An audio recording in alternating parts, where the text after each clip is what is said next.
KGF chapter 3 की शुरुआत होती है रमिका सेन के पीएम ऑफिस से। रमिका सेन को एक ऑफिसर बता रहा होता है कि पिछले 3 सालों से रॉकी ने विदेशों तक अपना बिजनेस फैला दिया था और इंडोनेशिया और अमेरिका में भी उसने कई इलीगल काम किए थे। इसीलिए इंडोनेशिया और अमेरिका की सिक्योरिटी फोर्स भी रॉकी को पकड़ना चाहती थी, पर अब रॉकी मर चुका है। पर इंडोनेशिया और अमेरिका में रॉकी के इलीगल काम अभी भी चल रहे हैं। रमिका सेन कहती है तो इंडोनेशिया और अमेरिका की गवर्नमेंट को उसके खिलाफ एक्शन लेना चाहिए।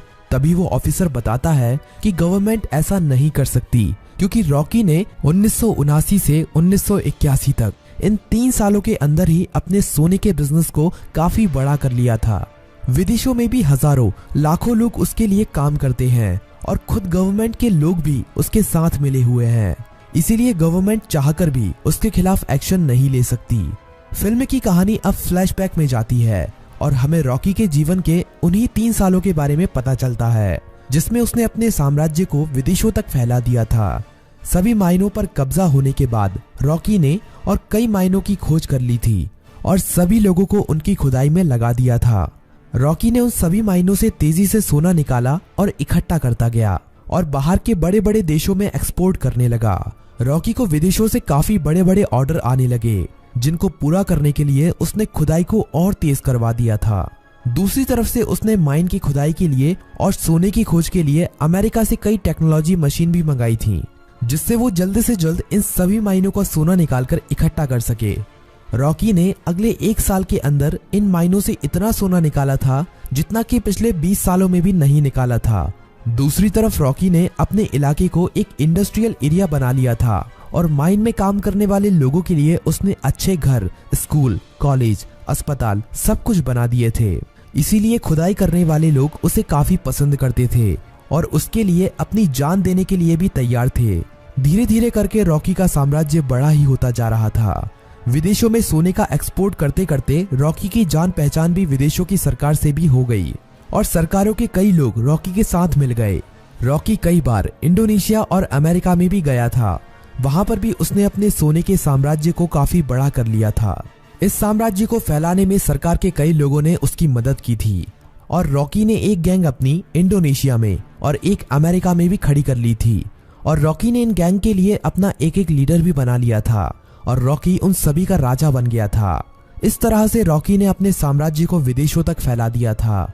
अब कहानी फ्लैशबैक से बाहर आती है और हमें दिखाया जाता है कि जब रमिका सेन ने भारत में रॉकी के साम्राज्य को खत्म कर दिया था और रॉकी अपना सारा सोना लेकर समुद्र के बीच में चला गया था, वहां पर रॉकी ने इंडियन नेवी को खुद मैसेज करके उसे मारने के लिए कहा था। तब इंडियन नेवी ने रॉकी के शिप पर मिसाइल छोड़कर रॉकी को मार दिया था, पर रॉकी वहां पर मरा नहीं था। रॉकी का सारा सोना उसी समुद्र की गहराइयों में उसी जहाज में दफन है और रॉकी को अमेरिका के सबमरीन ने बचा लिया था। ये सबमरीन अमेरिका के एक बिजनेसमैन की थी, जिसे रॉकी ने उन 3 सालों के बीच में अपना पार्टनर बना लिया था।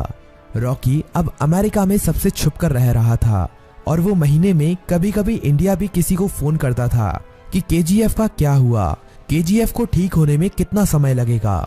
अब कहानी इंडिया में शिफ्ट होती है और हमें दिखाया जाता है कि सलार केजीएफ के तबाह होने के बाद केजीएफ को दोबारा से खड़ा कर रहा है और जो लोग बच गए थे उन सभी लोगों के साथ मिलकर रॉकी के साम्राज्य को दोबारा से खड़े करने में लगा हुआ है। सलार ये सभी रमिका सेन से छुपाकर कर रहा है, पर बहुत जल्द रमिका सेन को भी इसके बारे में पता चलने वाला है। धीरे धीरे करके सलार रॉकी के साम्राज्य को दोबारा से खड़ा कर देता है और दोबारा से माइनों में खुदाई शुरू हो जाती है। अब सलार रॉकी को फोन करता है और कहता है, मालिक, हमने आपका साम्राज्य दोबारा से खड़ा कर दिया है।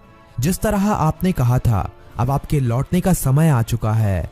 रॉकी कहता है, सलार, तुम्हारे लिए मेरे पास एक काम और है। तुम्हें उस सोने को समुद्र से निकालना है जो हमने इतने सालों से वहां पर छुपा के रखा है। वो हमारी माइनों से ही निकला हुआ सोना है। इसे हमें किसी भी कीमत पर समुद्र से निकालना है। इस सोने की मदद से ही मैं दोबारा से भारत में अपने साम्राज्य को खड़ा करूंगा। सलार सोने को समुद्र से निकालने के काम में लग जाता है और इंडिया में अब एंट्री होती है रॉकी की। सलार अपने लोगों को कहता है कि मालिक कई सालों के बाद यहाँ पर पधार रहे हैं, उनके स्वागत में कोई भी कमी नहीं रहनी चाहिए। किसी को नहीं पता था कि ये मालिक कौन है, रॉकी अकेला ही अमेरिका से आ रहा होता है। केजीएफ में रॉकी का स्वागत धूमधाम से किया जाता है। सभी लोग रॉकी को देखकर हैरान थे क्योंकि उन्हें लग रहा था कि रॉकी मर चुका है, लेकिन रॉकी तो अभी जिंदा है। रॉकी अपनी माइनों का काम देखने के बाद सीधा मिलना चाहता था रामिका सेन से। सलार कहता है कि हम भी उसके साथ चलेंगे, पर रॉकी कहता है कि नहीं, मैं अकेला ही मिलने जाऊंगा। रॉकी अकेला ही अपनी रोल्स रॉयल कार में जा रहा होता है। तभी नाके पर पुलिस उसे पकड़ लेती है। पुलिस वाले जानते नहीं हैं कि वो रॉकी है। वो रॉकी के पास लाइसेंस न होने की वजह से और ओवर स्पीडिंग होने की वजह से थाने ले जाती है। वहां पर रॉकी कुछ नहीं बोलता, बस अपने आदमियों को फोन कर देता है। थाने में बड़ा ऑफिसर आता है और रॉकी से चिल्लाकर बात करने लगता है। तभी पूरा पुलिस स्टेशन हिलने लगता है और कई हेलीकॉप्टर और बंदूक लेकर रॉकी के आदमी यहाँ पहुंच जाते हैं। उन आदमियों से एक आदमी रॉकी का लाइसेंस लेकर थाने के अंदर आता है और पुलिस को लाइसेंस दिखाता है। पुलिस वाला लाइसेंस पर रॉकी का नाम पढ़कर हैरान रह जाता है और रॉकी को वहां से जाने देता है। रॉकी अब सीधा रमिका सेन से मिलने के लिए जाता है। रॉकी के पहुंचने से पहले वो पुलिस वाला रमिका सेन तक ये खबर पहुंचा देता है कि रॉकी अभी भी जिंदा है। रमिका सेन ये खबर सुनकर हैरान हो जाती है कि अभी तक रॉकी कैसे जिंदा है। रमिका सेन को ये खबर भी मिल जाती है कि रॉकी के यहाँ आने से पहले किसी ने केजीएफ को दोबारा से खड़ा कर दिया है और केजीएफ से अभी भी खुदाई करके सोना निकाला जा रहा है। अब पीएम ऑफिस में एंट्री होती है रॉकी की। सभी लोग रॉकी को देखकर हैरान थे। रॉकी सीधा मिलने जाता है रमिका सेन से।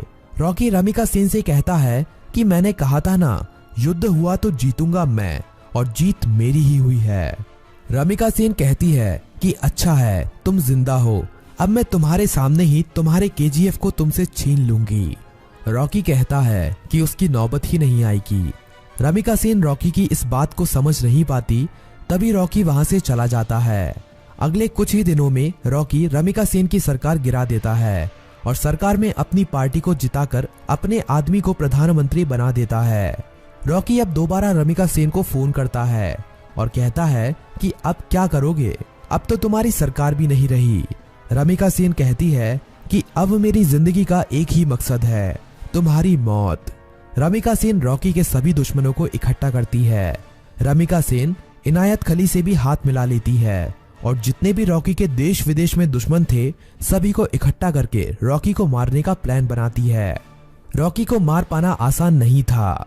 रॉकी जितना अकेला खतरनाक था उससे ज्यादा खतरनाक उसके गैंग के लोग थे। रमिका सेन को इंडोनेशिया और अमेरिका की गवर्नमेंट से भी सपोर्ट मिलता है, लेकिन रॉकी जानता था कि रमिका सेन उसके केजीएफ को तबाह करने में अपना पूरा जी जान लगा देगी। रमिका सेन जानती थी कि रॉकी को उसके केजीएफ में घुसकर मार पाना अब काफी ज्यादा मुश्किल हो गया है, क्योंकि अब रॉकी ने अपने केजीएफ में मिसाइलों को रोकने के लिए अपने केजीएफ के चारों तरफ रडार सिस्टम और काउंटर मिसाइल रख दी हैं। अब अगर कोई भी उसके केजीएफ के अंदर घुसने की कोशिश करेगा तो वो मारा जाएगा। रमिका सेन जानती थी कि रॉकी को मारने के लिए उसको केजीएफ से बाहर निकालना पड़ेगा और अकेले रॉकी के मरते ही उसका सारा साम्राज्य खत्म हो जाएगा। इंडिया में अपनी गवर्नमेंट खड़ी करने के बाद इंडिया की गवर्नमेंट रॉकी के लिए एक काफी बड़ी पार्टी रखती है। इस पार्टी में विदेशों के बड़े बड़े बिजनेसमैन, बड़ी बड़ी गवर्नमेंट के लीडर आते हैं। रॉकी की सिक्योरिटी के लिए इस पार्टी में काफी ज्यादा सिक्योरिटी लगी हुई थी। रॉकी पार्टी में पहुंच जाता है। थोड़ा नाच गाना होने के बाद पार्टी में एंट्री होती है रमिका सेन की। रॉकी से थोड़ी बातचीत करने के बाद रमिका सेन कहती है कि अब समय आ गया है कि तुम्हारे साम्राज्य को यहीं पर खत्म कर दिया जाए। पर तभी रॉकी के चारों तरफ हजारों लोग उसके ऊपर बंदूक तानकर खड़े हो जाते हैं। रॉकी की खुद की गवर्नमेंट उसे धोखा दे देती है और विदेशों से आए हुए बिजनेसमैन भी उसकी मौत का तमाशा देखने के लिए वहां पर आए हुए थे। सभी विदेशों के बिजनेसमैन चाहते थे कि रॉकी की मौत होने के बाद वो केजीएफ पर कब्जा कर लेंगे और अपने बिजनेस को फैलाएंगे और ढेरों पैसा कमाएंगे। ये सब देखकर रॉकी खुद हैरान रह जाता है, पर रॉकी जानता था कि एक दिन उसकी मौत जरूर होगी, इसीलिए वो अपने आखिरी पल में भी निडर रहता है। रमिका सेन कहती है कि देखा, आखिर तुम्हारे लोगों ने ही तुम्हें धोखा दे दिया। इतना कहते ही सभी लोग रॉकी को गोलियों से भून देते हैं और रॉकी की मौत वहीं पर हो जाती है और फिल्म यहीं पर खत्म हो जाती है।